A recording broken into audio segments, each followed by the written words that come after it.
Assalamualaikum warahmatullahi wabarakatuh. Saya Dr. Nurul Diarina.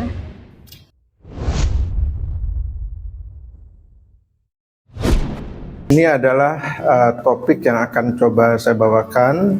Discover a simple way to be smart about insulin use. Pada prinsipnya adalah kami mencoba untuk menyampaikan bahwa penggunaan insulin co-formulation ini adalah sesuatu hal yang simple ya, sesuatu hal yang simplifikasi di mana penggunaannya cukup simple, bisa sekali suntikan, di mana sudah memprovide insulin mengcover gula darah puasa maupun 2 jam habis makan. Seperti kita ketahui bahwa diabetes adalah merupakan suatu penyakit progressive disease di mana semakin lama semakin mengalami penurunan pada fungsi sel beta. Dan juga ini adalah semua terkait dengan adanya insulin resistan. Kita ketahui bahwa fungsi sel beta terkait dengan adanya tata laksana optimisasi dan intensifikasi tata laksana pengobatan diabetes yang sering kita lakukan, baik dengan OAD, dengan basal insulin, basal bolus insulin terapi. Ini pada prinsipnya adalah lama-kelamaan mengalami penurunan pada fungsi sel beta. Karena itu perlunya untuk maintenance kadar glukosa darah sesuai target, di mana diperlukan adanya suatu intensifikasi yang sifatnya simple. Nah, permasalahan pada kontrol glukosa darah adalah di mana kadar A1C banyak sekali yang belum mencapai target. Seperti kita ketahui, target per Kenny adalah A1C di bawah 7%. Beberapa hal yang mengakibatkan akibat A1C kurang mencapai target adalah timbul beberapa masalah, termasuk masalah terhadap komplikasi mikrovaskuler. Oleh karena itu, pentingnya untuk menurunkan kadar A1C di bawah 7% dengan tujuan untuk mengurangi kerusakan atau komplikasi terhadap mikrovaskuler dan juga mengurangi long term CVD pada pasien-pasien yang baik sudah termaintenance atau sudah terdiagnosis dengan diabetes mellitus sejak lama, dan juga perlunya menurunkan angka mortalitas pada pasien-pasien diabetes mellitus. Oleh karena itu, target A1C di bawah 7% adalah merupakan satu hal yang mutlak harus kita capai. Nah, terkait itu semua, kadar A1C kurang dari 7% itu adalah penting karena sangat terkait erat dengan penurunan kadar gula darah dan juga terkait dengan penurunan dari biaya yang akan ditanggung oleh peserta. Dalam hal ini, apabila A1C tidak mencapai target kurang dari 7%, nantinya akan menyebabkan biaya total cost yang dikeluarkan cukup besar, di mana adalah total cost-nya akan menyebabkan penurunan 25% apabila kita berhasil menurunkan kadar A1C di bawah 7%. Nah, oleh karena itu diperlukan ada suatu solusi bahwa inisiasi insulin adalah merupakan suatu hal yang merupakan isu penting. Kita tahu bahwa di atas 70% pasien-pasien diabetes mellitus banyak yang mengalami kegagalan dalam hal terapi, di mana target A1C belum mencapai di bawah 7%. Ada beberapa faktor yang menyebabkan kenapa A1C tidak mencapai target di bawah 7%. Yang utama adalah kita harus memperhatikan bahwa kadar A1C yang masih di atas 7% itu umumnya bukan hanya saja dipengaruhi oleh basal hiperglikemi, tapi sesungguhnya kalau kita lihat dari data ini lebih besar pengaruh postprandial hiperglisemia, pengaruhnya memegang peranan lebih besar dibandingkan dengan basal hiperglisemia. Kita lihat di sini angkanya bisa mencapai hampir 2 kali lipatnya. Oleh karena itu, apabila kita ingin mencapai target yang A1C di bawah 7%, kita harus mampu menurunkan kadar gula darah puasa, dan terlebih-lebih adalah gula darah 2 jam habis makan atau gula darah postprandial. Sebagai tantangan terhadap pasien diabetes mellitus tipe 2 memerlukan terapi insulin, bahwasannya adalah data tadi menunjukkan Di atas 70% pasien diabetes mellitus belum mencapai target kadar A1C. Dan juga hal yang mempengaruhi hal lainnya adalah kompleks regimen daripada pengobatan itu sendiri terlalu kompleks, sehingga memungkinkan pasien-pasien melakukan skipping terhadap injeksi insulinnya. Jadi insulinnya itu diberikan tidak compliant ya, jadi banyak mengalami ketidakpatuhan sehingga kadar A1C tetap tinggi. Dan ini datanya cukup tinggi, sekitar 57%. Dan juga adanya kekhawatiran akibat hipoglisemia. Dari data penelitian kita lihat 58 pasien mengalami hipoglisemia disebabkan oleh karena berbagai hal, salah satunya misalnya ada gangguan fungsi ginjal atau karena dia intake-nya kurang atau pada pasien-pasien geriatrik. Ini adalah perkembangan guideline tahun 2021 bahwa kalau kita ingin mulai untuk melakukan intensitas daripada tata laksana adalah penggunaan insulin. Di sini kita lihat terjadi OAD failure, di mana pada pasien diam lama sudah mengalami pengobatan dengan OAD 2 atau 3 macam pengobatan, tapi A1C masih di atas 7,5%. Ini sudah mendapatkan kegagalan terapi. Dan juga pada pasien baru dengan A1C di atas 9%, atau gula darah puasa di atas 250, atau gula darah sewaktu di atas 300, disertai dengan gejala dekompensasi metabolik dengan A1C di atas 9%. Nah, ini sudah merupakan suatu disarankan kepada kita untuk melakukan terapi penggunaan insulin. Nah, di sini kita propose insulin co-formulation IDEC-AS, yaitu terdiri dari 70% insulin basal, insulin degludec, dan 30% insulin aspart, yaitu insulin kerja cepat. Dan ini akan memprovide satu kali injeksi mengcover gula darah basal maupun gula darah prandial.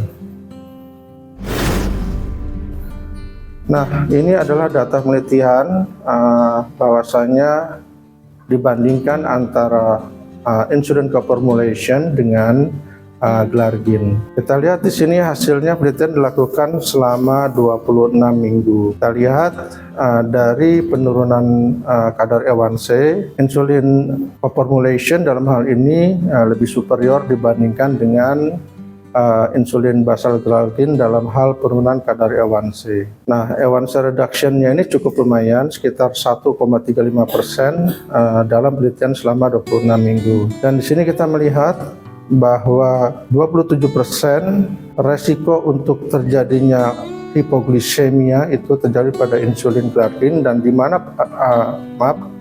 terjadi penurunan hipoglikemia, angka kejadian hipoglikemia apabila menggunakan dengan insulin co-formulation dibandingkan dengan insulin glargin. Overall hipoglikemianya adalah 27%. Sedangkan pada lower risk nocturnal hipoglikemia, resikonya adalah mengalami penurunan sebesar 25% dibandingkan dengan insulin glargin.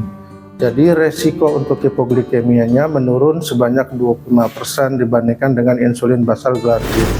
Nah, hal lain yang ditawarkan terhadap fleksibilitas waktu penyuntikan pada insulin co-formulation ini adalah cukup simpel dan praktis dan fleksibel ya. Bisa diberikan sekali penyuntikan, di mana diberikan pada largest meal, pada makan yang besar. Bisa diberikan pada makan pada pagi hari atau pada makan siang hari.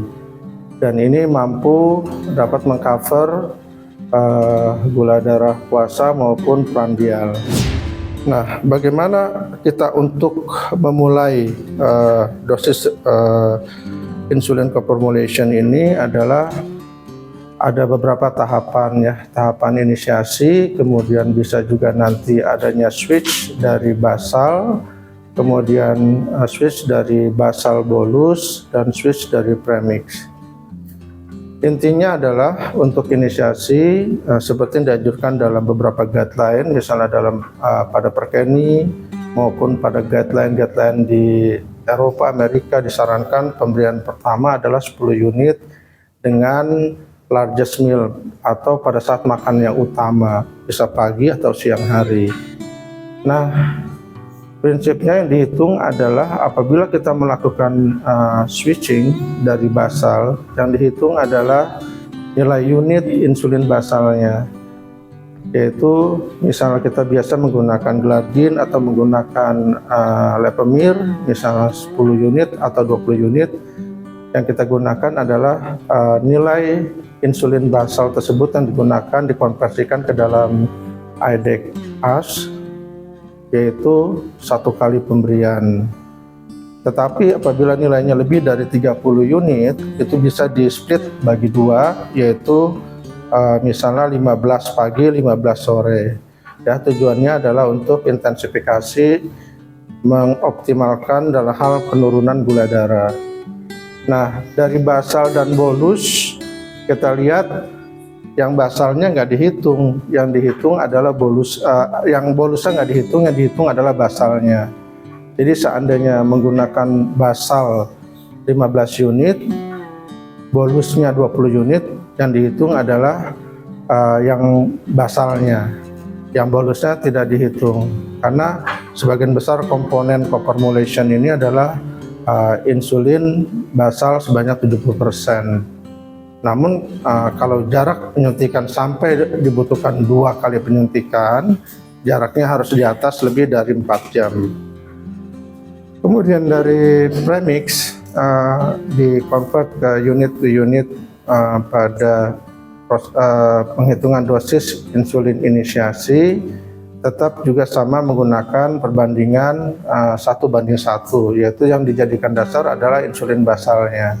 Misalnya menggunakan premix 20-20, apabila lebih dari 30 unit, kita tahu kita split bagi 2, jadi sama saja diberikan 20 unit IDEC-AS pagi dan sore 20 unit.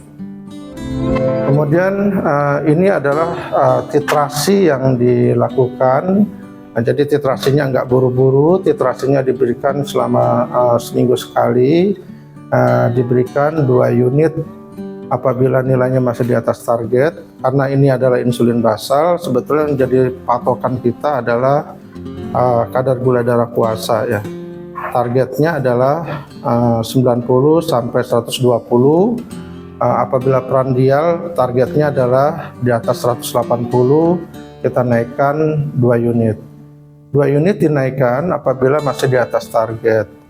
Apabila tercapai gula darah maintenance sesuai dengan target, misalnya puasa 80 sampai 120, gula darah puasa 80 sampai 120, tidak ada kenaikan dosis. Dan apabila belum mencapai target, apabila masih di bawah target, dosisnya kita turunkan menjadi 2 unit. Dan ini kita lakukan titrasi setiap seminggu sekali. Ini adalah hasil kesimpulan pada Jaguar Study. Jadi pada Jaguar Study ini menilai kejadian hipoglikemi pada penggunaan IDEC aspat pada pemberian tahap awal atau dosis inisiasi IDEC-AS. Bahwa IDEC-AS ini adalah memperbaiki kontrol kadar gula darah pada pasien-pasien di populasi penduduk Jepang ya. Dan hasilnya adalah juga cukup bagus diterapkan pada pasien-pasien usia tua. Dan sekali lagi memang pada studi ini perbaikan kontrol glikemik dalam 1 tahun setelah inisiasi mencapai kadar gula darah yang relatif lebih stabil. Dan resiko kejadian hipoglikemi akibat pemberian IDEC-AS ini mengalami penurunan. Itu yang paling penting. Dan juga adalah bahwa resiko terjadinya hipoglikemi berulang setelah terjadi titrasi juga resikonya cukup rendah ya. Artinya relatif aman diberikan pada pasien-pasien usia lanjut, di mana pemberian insulin, 2 insulin dalam 1 sediaan itu adalah cukup convenient diberikan sekali, karena tidak bersifat multiple injection ya, bisa diberikan 1 kali injeksi. Kemudian IDEX kadar gula darahnya yang setelah diberikan penyuntikan IDEX, kadar gula darah relatif lebih stabil dalam waktu yang cukup lama dalam hal penurunan kadar gula darah basal, dan juga mengurangi lonjakan kadar gula darah setelah mendapatkan terapi injeksi IDEX, di mana peningkatan kadar gula darah relatif lebih bisa ditekan. Dan yang paling penting adalah penurunan kadar A1C pada pasien-pasien usia lanjut yang mengalami berbagai macam komorbid. Tentunya target A1C cukup tidak terlalu ketat sebenarnya ya, pada pasien pada pasien dengan usia lanjut. Kita bisa menentukan target kita sendiri lebih fleksibel, misalnya kadar A1C tidak terlalu ketat, misalnya 8. Tapi pada pasien-pasien masih muda, kemudian tidak ada komorbid, memang diharapkan A1C di bawah 7%. Dan tentunya pemberiannya cukup fleksibel dan convenient ya, bisa diberikan sekali tanpa adanya dengan sedikit efek hipoglikemia. Dan tentunya timing penyuntikan. Kalau kita lihat bahwa penyuntikan insulin IDEX ini adalah bisa diberikan pada largest meal, pada makan pagi atau makan siang. Bahkan sebenarnya sih bisa diberikan pada misalnya makan dinner ya, tapi pemberiannya cukup fleksibel. Ya, kita cari dosis makan yang paling besar diberikan per 24 jam. Baik, itu yang bisa disampaikan. Kurang lebihnya mohon maaf. Terima kasih atas perhatiannya. Saya kembalikan kepada tim Novo.